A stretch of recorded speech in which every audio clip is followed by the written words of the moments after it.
আজকে আপনাদের দেখাবো রুই মাছ, বড় রুই মাছ ফ্রাই করা রেসিপি। মাছগুলো ধুয়ে নিলাম, দিয়ে এখন লবণ দিয়ে দিব, একটু জিরা বাটা দিয়ে দিব, ধনিয়ার গুঁড়ো দিয়ে দিলাম, সামান্য একটু রসুন বাটা দিয়ে দিব, হলুদের গুঁড়ো পরিমাণ মতো, মরিচের গুঁড়ো পরিমাণ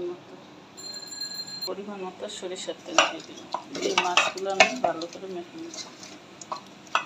মাছগুলো মেখে ভালো করে আমি 15 মিনিট রেখে দিব, যাতে মশলাটা ভালো করে মিক্স করে।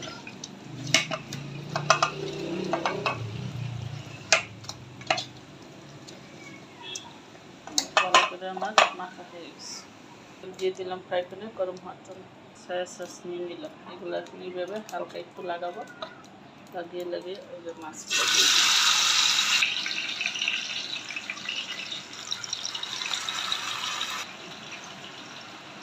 দিলাম,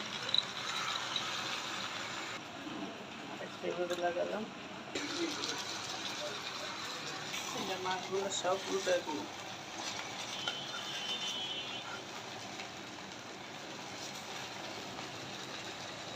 আমি নামিয়ে নিব।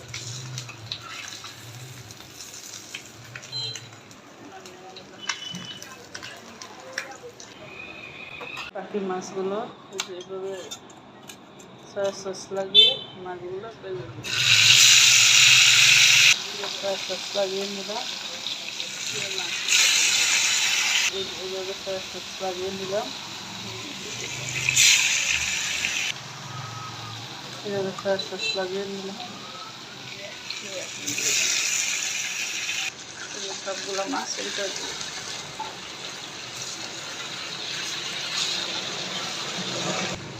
সবগুলো উল্টে দিলাম।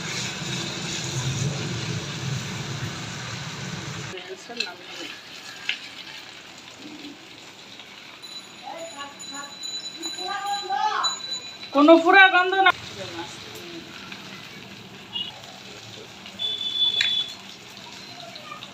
কেমন দেখতে হয়েছে আমার রুই মাছ ফ্রাই করা, সবাই কমেন্টস করে জানাবেন আমার রুই মাছ।